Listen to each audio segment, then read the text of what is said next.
This is one of our lectures in our Race and Education lecture series with the Center for Race and Public Education in the South. I know many of you. My name is Derek Aldrich, and I am the director of the center. I am very pleased today to do a brief introduction of our speaker. Kristal Clemons, a Chicago native, obtained her PhD from the University of North Carolina at Chapel Hill in education. She holds a graduate certificate in women's studies from Duke University. Her research interests include qualitative research, social foundations of education, women's and gender studies, and distance learning pedagogy. Dr. Clemons has utilized her experiences as a servant leader intern with the Children's Defense Fund to open several Children's Defense Fund freedom schools around the country. She has been recognized for her commitment to social justice and education. She currently serves as an assistant professor of educational leadership at Virginia State University. Her most recent publication includes Reclaiming My Time, a reflection of my journey as a black woman. And this piece is published in Queen Mothers, Articulating the Spirit of Black Women Teachers Leaders. So that's just one of her many pieces of scholarship. I actually first met Professor Clemons, I think back in September, at the annual meeting of the Association for the Study of African American Life and History. I read her scholarship, and I heard a lot about her, particularly from one of her mentors at DePaul University, and his name is Ronald Chanel. And so I showed Professor Clemons that I've learned a lot about her research, from her research, particularly her research methodology, which she calls narrative. She doesn't use the term oral history, but maybe you do sometimes. Yeah, sometimes. All right. And I said, a lot of your work sounds similar to what we're trying to do here at UVA with the Teachers in the Movement Project. And she said, I think there definitely are some similarities. So I asked her right there on the spot if she would join the Teachers in the Movement Research Project. She said yes. Happy for that. But without further ado, let's give a warm welcome to Professor Clemons today here. Thank you. All right. Hello, everyone. How are you all doing? Good. Great. I'm doing great. Great. So I am going to get started by leading you all in an exercise called harambe. And I have my grad student team that we've worked with this morning. If y'all can come up to the front. So you have some, yeah, clap it up, clap it up. So we have some handouts for you, and we just want to give you a taste of what your scholars here in Charlottesville will experience every single day with Freedom School. All right.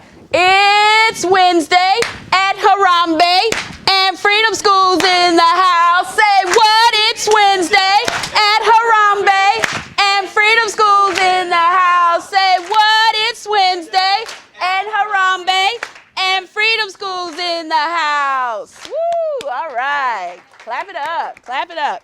So with Freedom Schools, we like to ask people how you're feeling, but we want to know really how you're feeling. All right, so we're going to ask you all, you can read from your paper. The call is Freedom Schools, how you feeling?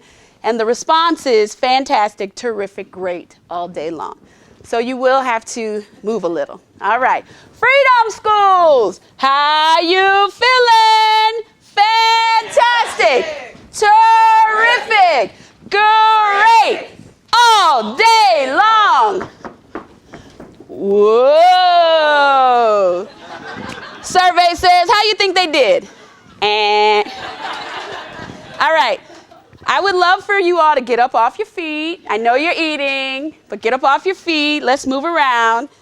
Get this kinesthetic learning going on. All right. Freedom Schools. How you feeling? Fantastic. Terrific. Great. All day long. Whoa. All right. Good job. Good job. Good job. Good job. GOODJOB. Good job. Good job. Take a seat. Take a seat. Take a load off your feet. Why don't you sit on down? Sit on down. Hey.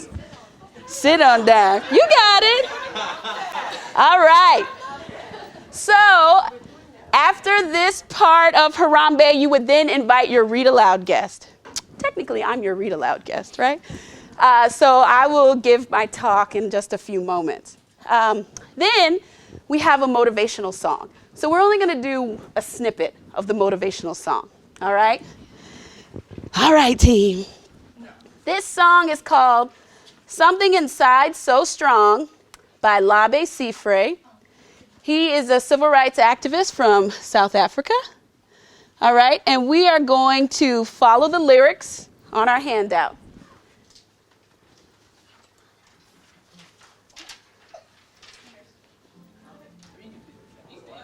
All right. So, yeah, we can. You guys could stay there. Yeah, give people room. Yeah. So we start low. Our team starts low. Your kids will start low.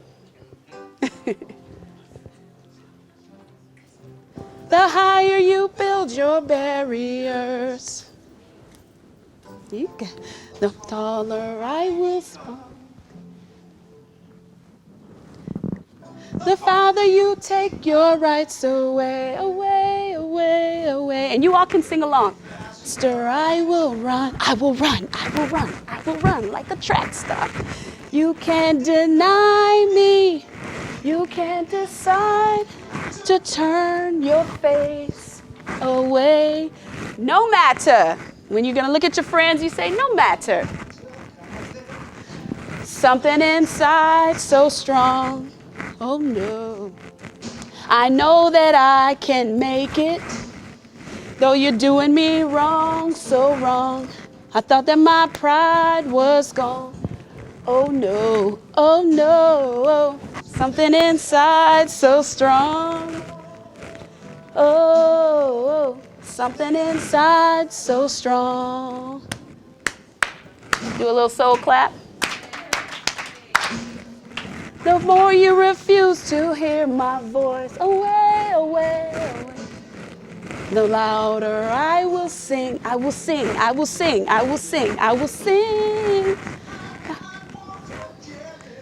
Away, away, away, away. Our lives will come tumbling down, down, down to the ground. Deny my place in time. You squander wealth that's mine. My light will shine. Your light will show brightly. I can't see.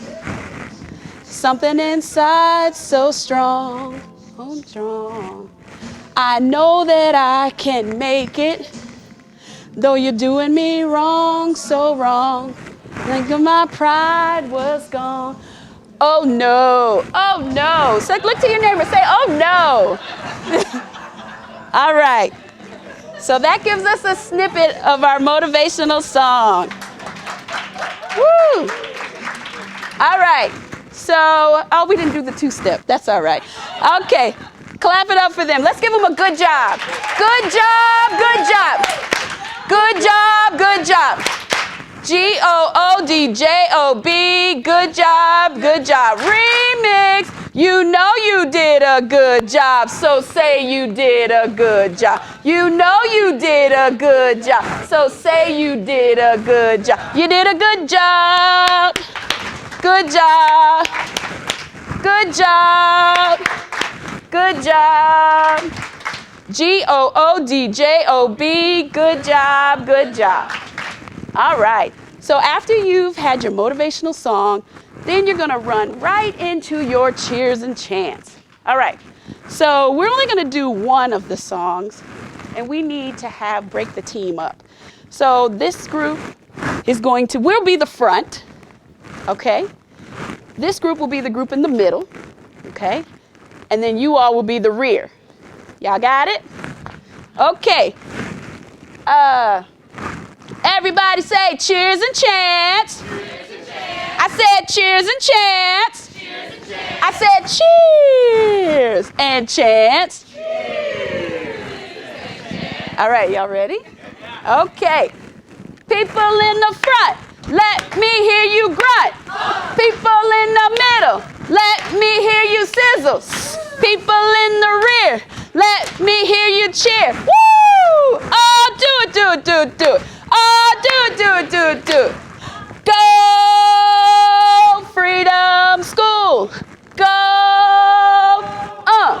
Expand your mind. Go, Freedom School. Go, for Ella's sake. All right. So y'all got that? Yep. We're going to do it? Yep. Have some energy? Yep. People in the front? People in the middle? People in the people in the rear. I need everybody stand up. Yes. All right, let's do it. Good job, team. Good job. You guys come up here. You can come up here and lead this way. All right? Okay. Y'all ready? People in the front, let me hear you grunt. Oh, people in the middle, let me hear you sizzle. People in the rear, let me hear you cheer. Woo! Oh, do it. Do it. Go, Freedom School. Go, expand your mind. Go, Freedom Schools. Go, for Ella's sake. Woo, good job. So we say for Ella's sake because when you go to national training, your teachers or your servant leader interns will be trained by Ella Baker trainers. And we know Ella Baker was a champion for youth activism in the movement, right? So we honor her that way. All right, now we have recognitions. All right. I got a recognition. Recognize. I said I got a recognition. Recognize. I'd like to recognize the Curry School of Education, Dr. Aldridge, all of your colleagues. Thank you all so much for inviting me here today. Thank you. Does anyone in the audience have a recognition? And it could be anything that you think of.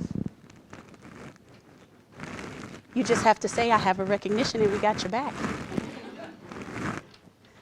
I have a recognition. Recognize! I have a recognition. Recognize! I want to recognize the staff and the Center for Racial Public Education at the South for putting this together. They've done an awesome job. Leslie and Emily. Woo! All right, thank you. So now we're calming it down. We're taking the students on a bit of a roller coaster, but now we want to center them. So we have a moment of silence. Hush, ooh, hush, ooh, it's time for a moment of silence. Hush, ooh, it's time for a moment of silence. So now we take a moment to breathe in love, to exhale negativity. We take a moment to breathe in confidence, to exhale fear. Ashe. Ashe is so let it be. All right. A-N-N with a little bit of O-U-N. What? C-E-M-E-N-T-S. Announcements. A-N-N with a little bit of O-U-N. What? C-E-M-E-N-T-S. Announcements. So this is where your site would let anyone, all the scholars know what announcements are for the day. Line up here for your field trip. Have a great day. Don't forget we're reading level 2 books today. Don't forget afternoon activities, anything like that, okay? So do you all have any announcements that you need to share? All right, great. Then after that, we dismiss. So then each group is sent out to their respective classrooms to begin the integrated reading curriculum. All right, so clap it up for yourselves. You did your harambe. Thank you, team. All right.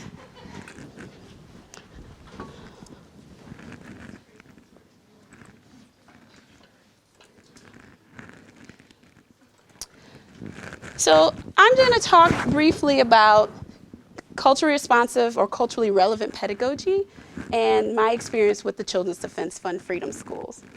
How I got started with Freedom Schools, I was a student. We mentioned Dr. Chenault. I was an undergrad. at DePaul, and there was a sign about an internship. I didn't know what it was about, but I knew it was freedom in school. I was like, I like those words. That'll be good for me. And so I signed up. I went through, the program that I worked with was One Church, One School, Freedom School on the south side of Chicago. So we had a rigorous interview process, and then they flew us to Knoxville, Tennessee, put us on a bus, and took us to Alex Haley's farm. Now, I had known about Alex Haley. I saw Roots, right? I read, but I had no idea of the experience that was ahead of me when I went down to the farm. And so there I was met with about 1,500 other college-age servant leader interns from all around the country to be trained with this civil rights curriculum called the Integrated Reading Curriculum. We were there for a full week. We had amazing speakers, and when we graduated from the training, we were charged with going back to our respective communities, creating a space for young people to thrive. The weekly themes, or the mission of the Children's Defense Fund Freedom Schools is I can and must make a difference in myself, my family, my community, my country, and my world with hope, education, and action. And so using that mantra, following a curriculum that with books that are supported each week was a really exciting thing for me. If I didn't have that experience as an undergrad, I would not have thought about graduate school, research, and teaching. So when I got to Chapel Hill, I told my advisor, I said, I don't want to ride on the kids. I said, I need to know more about the historical movement. And so I wrote my dissertation on Black women teachers of the 1964 Mississippi Freedom Summer. And so really having that experience to have intergenerational dialogue with the women who were there in '64, originated these freedom schools, right? In homes, broke down taverns, churches, outside, in basements, right? Understanding how we got the contemporary Children's Defense Fund Freedom Schools was so empowering to me. And that's kind of how I come to this work. And now you can't take it away. So I love freedom schools. All right, so I just want to give some examples of one of the freedom schools that we started in Durham, North Carolina at North Carolina Central University. This was a partnership with Duke and Chapel Hill. I was a grad student, and it started with a conversation in a social justice and education course. And I said, what are y'all doing this summer? We need to do a freedom school. Because I had been a few years out and I missed it, and I wanted to do one in Durham. And at the time in North Carolina, they had one in Charlotte, Siegel Avenue Baptist Church, and they had another one at Davidson College. But we had not had one in Durham. So we galvanized the grad students and some key community stakeholders, such as Clemons, who was at the time the director of the Hip Hop Institute at North Carolina Central. So we did a hip hop inspired freedom school. And so I just want to share some examples of what the students were able to create. All right, so I want us to kind of think through Children's Defense Fund freedom schools and hip hop based education as an opportunity to explore students' creativity, their voice, right? And as what Rothschild talks about, building the capacity to make a demand, right? So in the original freedom schools, it was to support students in agency, right? Supplement what they were not getting in their segregated sharecropping education system in '64. And so when you remix that and you do a 2.0 version, right, we're using hip hop as a medium to produce that same type of level of activism, okay?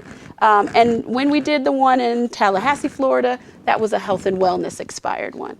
The one that we're doing here in Petersburg is going to be an algebra project inspired one. So we go with the themes of our team, and we go with the demand or the needs of the community.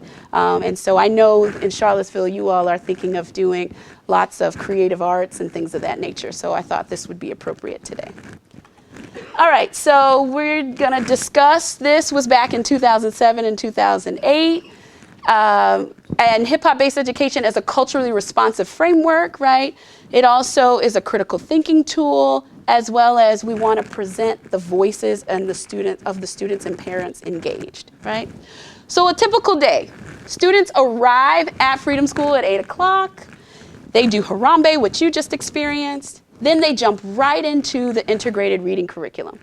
And depending upon their level, they'll read 1 to 2 to 3 books a week, or sometimes just 1 chapter book, right? All based on their level. Then they take a break, and then we do dear time, which is drop everything and read. So the whole site takes a moment and reads. It doesn't matter if you're the director or if you're the scholar. You pick up a book from one of the culturally responsive libraries on your site and you read. Then we take another, then we break, then we transition to lunch, and then that's when you jump right into your afternoon activities. You build your afternoon activities based on the talents of the staff. And because we were fortunate enough to be at North Carolina Central University with artists in residence like Ninth Wonder, Christopher Play Martin, we were able to capitalize on their resources. And so we did a hip-hop inspired freedom school, right? We contextualize this in the literature in terms of understanding hip-hop based education, right? It's not only culturally relevant in terms of the curriculum, but it's also responsive to the needs and the conditions of the community, of the students, right? And so we know that even now, hip-hop is a vehicle for social action amongst our youth, okay? And so these are just some images in terms of when you're developing your Freedom School classroom, it's about consensus. So the students come up with our rules and regulations, right? And so we all sign it because this is our cooperating contract. So one of the things is you ask them, what do you value? Well, I value being respected. The one mic rule, it's essentially one person speaks at a time, right? Speak loud, speak proud, meaning having confidence, right? Expressing who you are, no one throwing shade, as the young folks say, right? Honoring who people are, okay? And so we do this exercise, all the students sign it like a contract, all right? Okay, so Bettina Loves talks about hip-hop-based education that has resulted in many positive outcomes, right? From teaching academic skills to critical reflection at the secondary level, right? It's truly a tool that can engage students. All right, so from this, we're just going to share, we had several scholars in our program, and we were able to do interviews with our students and our parents. And so I want to highlight the work that the students produced as a result of participating in the Freedom Schools. So we were able to take the 4 elements of hip hop and come up with afternoon courses. And one of the classes was a beat making class, a poetry class, a writing class, so that they can actually go into a music studio, take what they've read in the morning with the integrated reading curriculum, and make meaning of it from it for itself, okay? And so I'll just jump right into some of the songs. So some of the themes that emerged are students and their own particular identity politics. And so I want to highlight some of their songs, all right?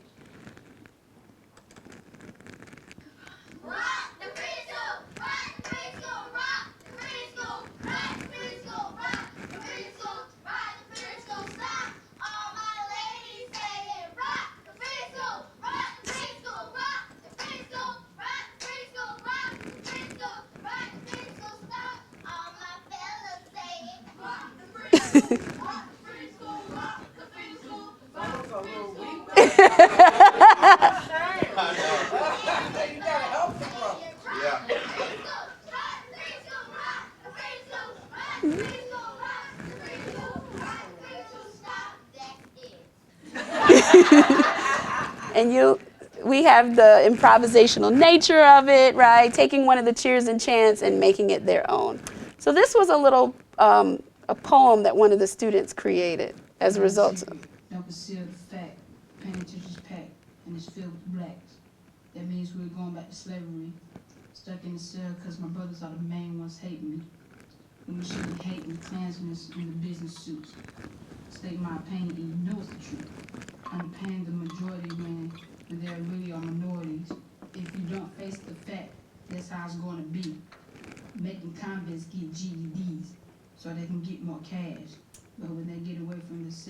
you treat them like trash. Like I said, don't conceal the fact. Face it. That's the way it is. Don't complain. Embrace it.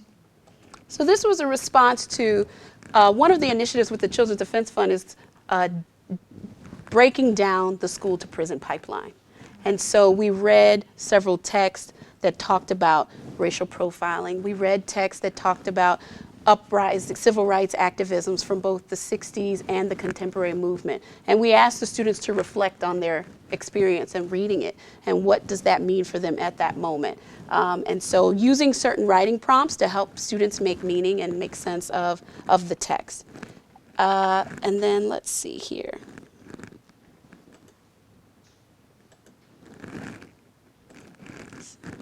And so the next one I want to share is an opportunity for the students to create their own songs as a result of experiencing the program. And so this one is Freedom School is the Place to Be. And so I'll just play this and one other excerpt. The students made their own beats. They mixed this.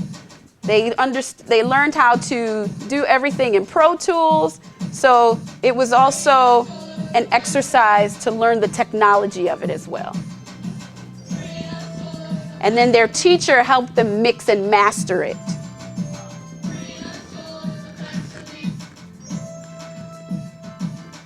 Now I'll pull the lyrics up.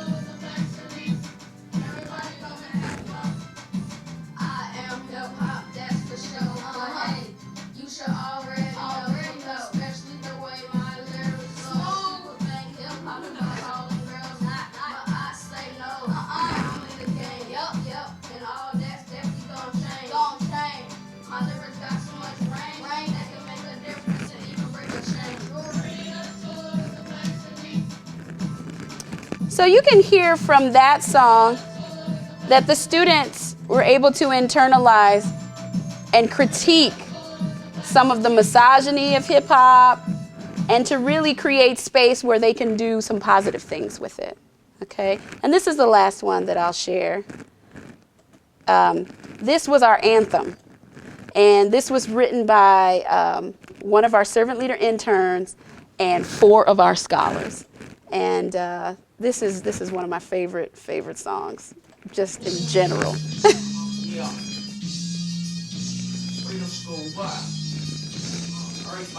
And we told them that we needed a school anthem that incorporated all the themes of the curriculum materials. So we told them, remember what you read, now go to the lab and create.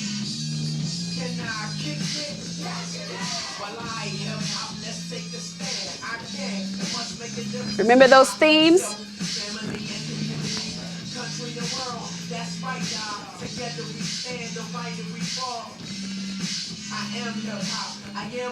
Yes, dog, and don't stop. Don't stop. We do it. Hip hop is on, so we gotta make improvements. It's a whole lot going on now.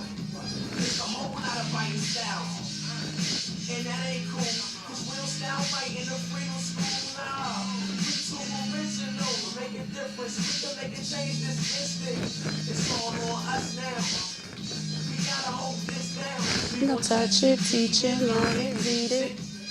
Tell your friends all about it, so they can come next year with you, so we can grow as a group and stay true. Stay true, cause I'ma stay me. H.I.P. H.O.P. It's the boss for the mind, so don't please. I am hip-hop, I am hip-hop, I can make a difference, I can make a difference. I am hip-hop, I am hip-hop, I can make a difference, I can make a difference. I am hip-hop, I am hip-hop, I can make a difference, I can make a difference. I am hip-hop. So this is a level 3 scholar, which means middle school.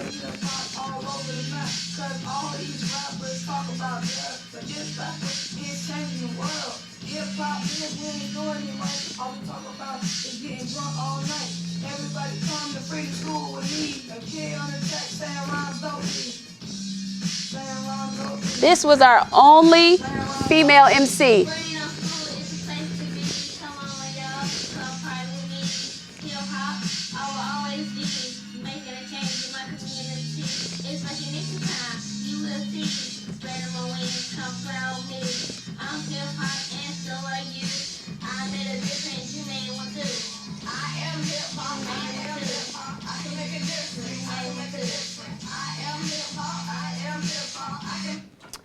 So those are just some excerpts. I mean, the students did spoken word, they did poetry, but at the end of that summer, we put together an album for them that they could take home and listen to it throughout the year.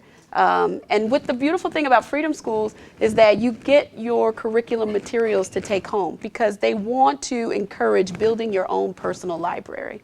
And so every week, whatever book you read, whatever level you're in, you're going to take that book home, you're going to share it with your family, and you're going to expose those that you know to the experience that you had during the day.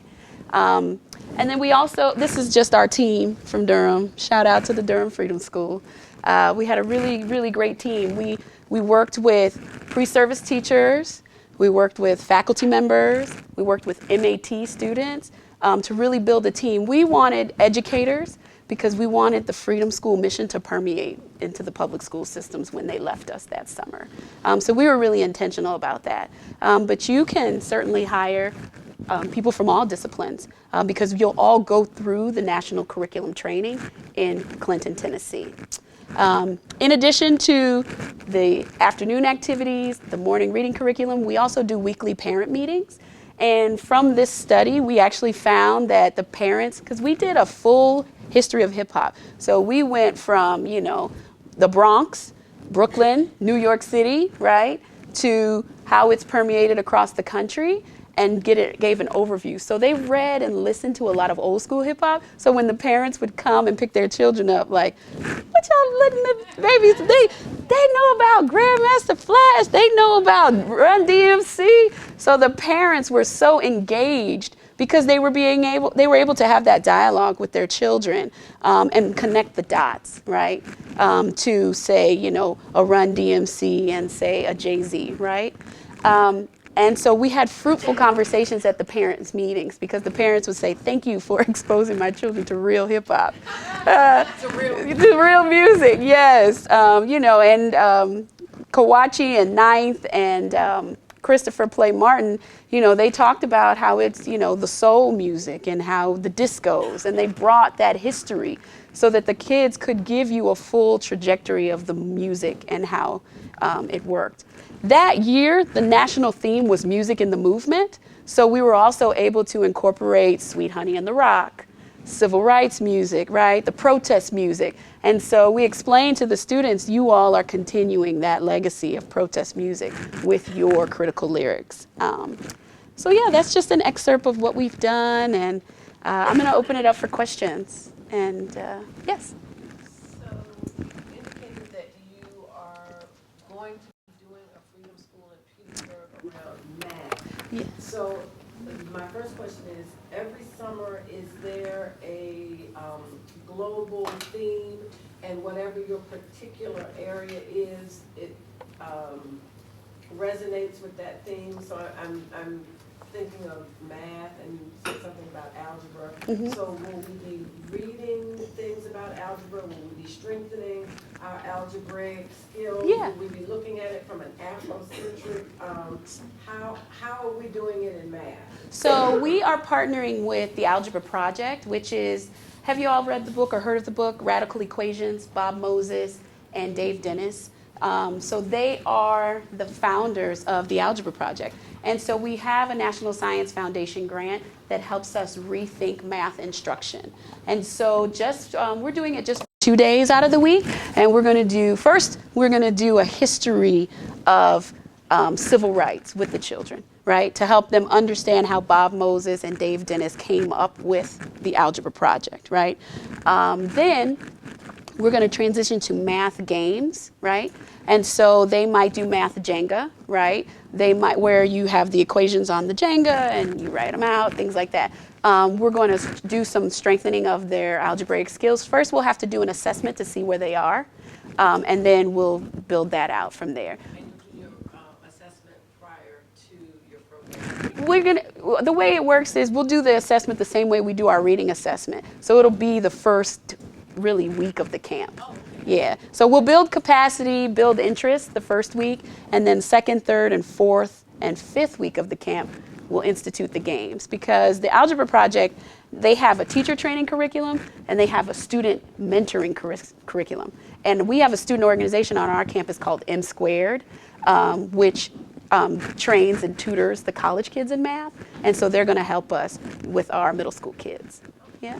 And we're also introducing STEAM in terms of science, technology, engineering, and we're using agriculture in math because we are a land grant institution. We have a wonderful agriculture program, and so we're pulling our students, we're taking them to Randolph Farm, which is on our campus, so that they can see the hydroponics, they can see all of the good stuff that's going on the farm that they may not have seen before.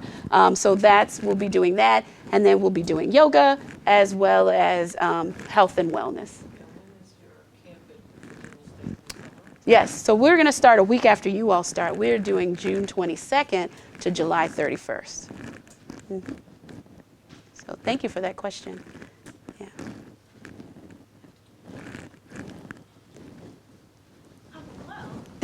Hello.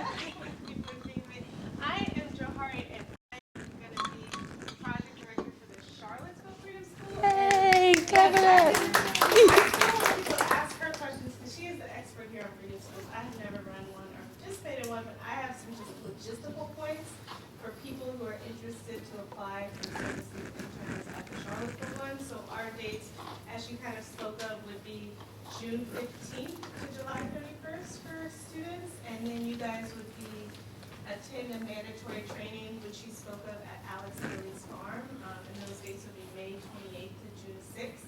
You guys will receive funding, or you will get payment for participating in not just the freedom schools, but also the mandatory training. Your flight will be covered, food will be covered.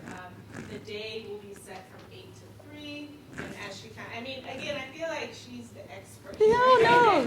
You know, any kind of questions about the freedom school itself, we can defer to her, but in terms of the Charlottesville location, it will be partnered with Charlottesville City Schools, which will be taking place at one of the schools in the local communities. We're going to be working with upper elementary school students, so about 4th through 6th graders, and there'll be about 40 kids. So we're looking to hire about 5 SLIs. And SLI is Servant Leader Interns. And we do servant leader interns because in one of Martin Luther King's speeches, he quoted the Bible saying, "The greatest among you shall be your servant." And so he talks about this notion of servant leadership. And so in keeping with the spirit of the civil rights movement and Ella Baker and her mantra, so that's why we're called SLIs. And to speak on her point earlier, you don't have to necessarily have this wide range of teaching experience or wide range of experience with kids. I love how she kind of spoke of it's about creating spaces for students to thrive, and considering some of you are youth and social innovation majors, you might be looking at spaces outside of traditional classrooms. This is a great opportunity to kind of get that practical knowledge of supporting kids to become their best selves. Yeah. And the curriculum is written. That's the beautiful thing about partnering with the Children's Defense Fund. When you go to Alex Haley's farm, you'll spend the first couple days doing team building, right? Building capacity. It's long days. And then you'll start reading the curriculum manual.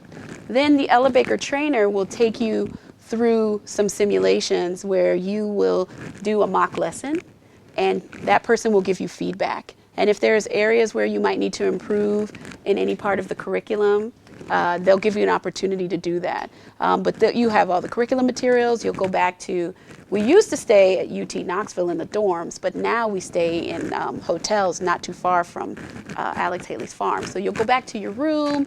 You'll be able to get your book and kind of create. So it's a true professional development opportunity when you go to Alex Haley's farm. And they have the original manuscript of Roots. You can look at it through a glass case. They have, they have library. They have Samuel DeWitt Proctor Center. I mean, there's so many things. It's a spiritual place where you can really grow and learn more about who you are as an educator. Mm-hmm.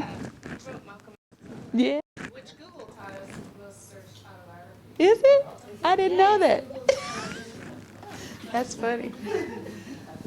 So I was wondering if you could speak a little bit about, you mentioned that you very purposefully thought about how you could move forward from the summer and infuse principles from the Freedom School into the public schools in Yeah. Durham. I wonder if you could talk a little bit about how that happened, how it worked, what you saw being able to be infused into the more formal education system, where the challenges were, Right. thoughts for us as we think about that. Well, once you get trained with the curriculum, so there's different components to the integrated reading curriculum.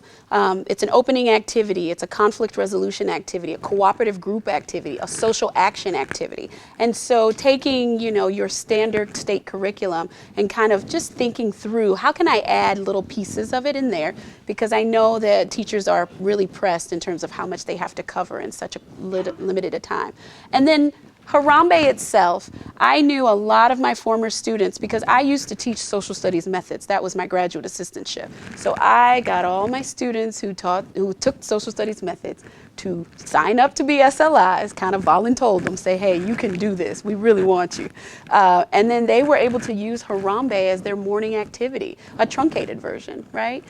So things like that, the songs. I have a former SLI now. She's a Durham Public School teacher. She still uses Something Inside So Strong in her classroom. And you'll learn, this is just a snippet. There's a bevy of songs and a bevy of activities. So those are the ways that we did that. And then other sites that I know around the country, they have an after-school curriculum. So the Children's Defense Fund, once you've run a successful summer program, you can do a Freedom School after school. And so I have several colleagues that do an after-school program. And then others have taken the Freedom Schools on as their district's summer school. So Minnesota is a summer school freedom school, right? New Orleans has an after-school freedom school program. So it's what your superintendent wants to do with it, because the curriculum is there. They revise the curriculum year after year. The money that you pay, you're purchasing the curriculum material, so you keep the books, right? You get a library just for your Dear library, you get your curriculum library, and then within that curriculum library is enough books to give a child a book each week. So it's more than enough to sustain you year after year. And just building the library. One of the things that our students said was, man, I'm so glad to read these books because I was tired of reading Dr. Seuss. And it was because the students said, I don't ever see myself in these books, but I see myself all over these books. Because the Children's Defense Fund is very intentional about finding authors from around the globe and characters from around the globe. So we read Watson's Go to Birmingham. We read Sharon Flake's The Skin I Am In. We read some really good texts.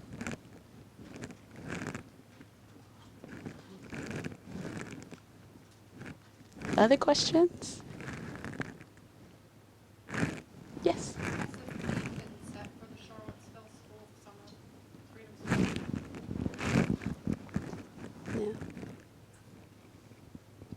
And sometimes people keep it general because they want to offer a variety of afternoon activity courses. Because I know for the site that we ran in Tallahassee, the theme was health and wellness, but it was so broad. Football is like so major in Tallahassee. When we partnered with Florida State, so our students went to the stadium, they went to the practice rooms, they learned about eating right, they learned about exercising. We were able to mix it up with them. So again, pulling from whatever you want to offer the students in terms of the resources at your site. Yes?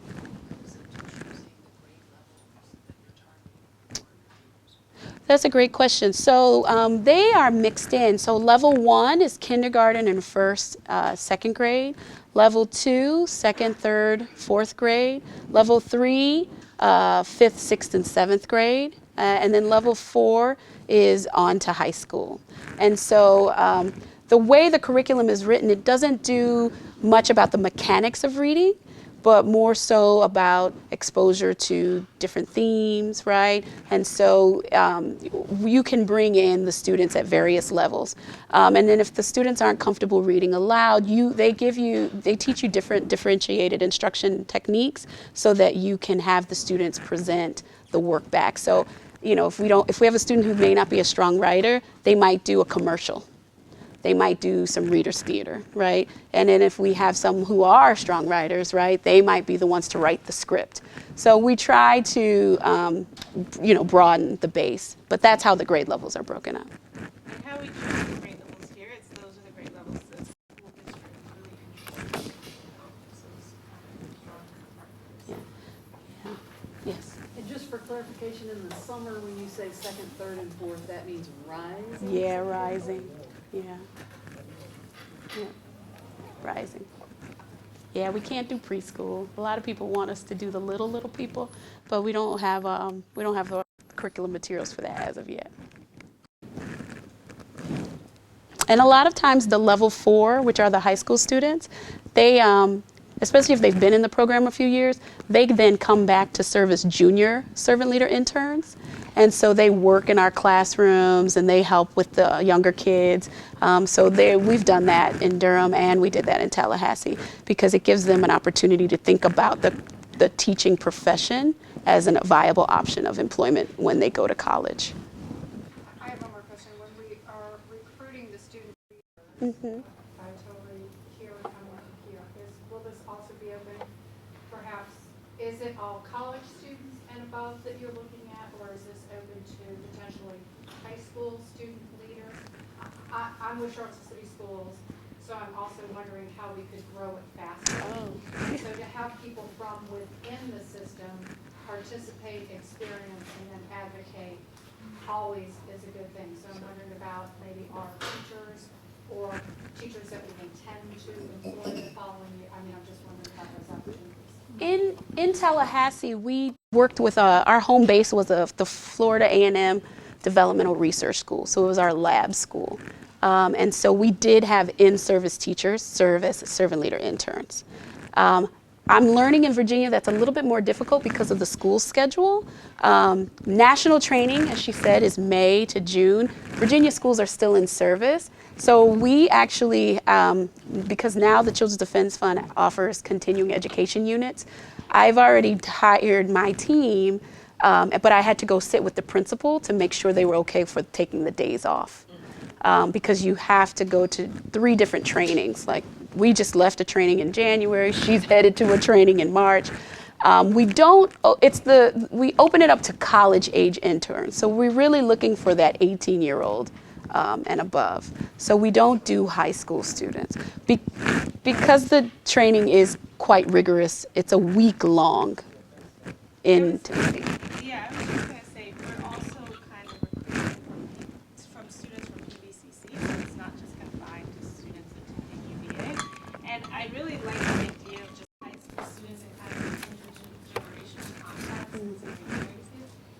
Nancy Rich here wrote a book that talks about in the Boys and Girls Club, kind of that fosters like pro-social behaviors of the high school students supporting the younger students. So I think that there's definitely an opportunity they can come as volunteers, but not as hired. But I also think if we interview the high school students, it might help define what they perceive to be the most meaningful to them. Yeah. Says the old lady. Great questions. Anything else? Are you all excited? That's good. That's good. That's good. That's good. And we're going to start recording students in Charlotte. Yeah. And I think that's a great number. You want to start small so that you can really develop it and grow. We started with about 40 students in North Carolina, and then we got up to 60. In Florida, we started with, we were a little ambitious. We had 150 because we had 3 sites. We had in Gretna County, Gadsden County, and then on the campus. And so because there were, it's a rural community and transportation issues. And so we set up pop-ups there so that they can have their own sites. We went to the school board in Gadsden County and just begged for the space, and they were really supportive. Yes. So not that I know of. So we have in Virginia, Lynchburg, which is the listening. We have Charlottesville now. We have Petersburg, the VSU Freedom School, and then we have Kairos Freedom School all the way in Norfolk. The Children's Defense Fund headquarters is in D.C., and then you have 2 sites in D.C. Lamont Geddes, the Omega Freedom Schools. He does one at a church, and he got the opportunity to do one at a homeless shelter. And so he has the 2 sites there. So that's it. Yeah. I think Charlottesville needs a free school. Yeah. I am so excited, happy that you're here to Thank you. to tell us, bring this energy to us because it's needed here. Yeah. And the community will become so involved. I mean, each day you have a guest reader that help lead with harambe. So, you can have everyone from people that work on campus to some media folks to some college students. You can really create a great calendar of guest readers so that people can experience freedom schools and, grow your stakeholders. So is anybody here who's interested in applying not having access to the link to the interest form? Is there anybody here who still needs access? Okay. So if you write down your information, we can send it out to you. And if you guys can share this information with your friends, that would be great. We're looking to start interviewing people in late February. So it gives kind of a couple more weeks for people to apply. However, we need to hire our site coordinator, in the next 2 weeks. So if you have So if you're interested in that position, Yeah. please. And the site coordinator manages the site. So they are supporting the servant leader interns, right? It's a 10-to-1 ratio. So the site coordinator is going to walk around, make sure the servant leader interns are supported, make sure they have the materials that they need. They're going to check in with them to make sure their lesson plans are turned in every week. They're going to support them with anything in terms of songs, afternoon activity, the scheduling. So the site coordinator is really the person who is going to be the glue between this team and the on-the-ground team that will be with the children. And it also serves as a good liaison to the parents because you do have those weekly parent meetings. And if a parent can't make it, it's okay to send a proxy. So you can have a neighbor, a grandparent, a cousin, an auntie. We just want someone there to represent for the child. Mm-hmm. So, and the site coordinators go to the training, national training as well, and they go to the March training too. And just to give you a little taste of who comes, they never tell us the list in advance, but in the past, we've had John Legend, we've had Min Barinari, the violinist, we've had Raz Baraka, we've had Unita Blackwell, rest in peace, we've had Joan Parrott, rest in peace, we've had Alice Walker, we've had Charlie Cobb, we've had Bob Moses. I mean, you will be blown away when you get to Tennessee and see that week. We've had Professor Greg Carr from Howard University, Dr. Kristal from Yale. I mean, it's a star-studded week of both academic scholars and community activists that you will be thoroughly saturated with just such goodness. It's a really beautiful experience to undergo the training. Yeah, it's fun. Excited. So, all right. Well, please, if you're interested in applying for the site coordinator position or the SLI, please do so. And if you have any questions, please come up and talk to Professor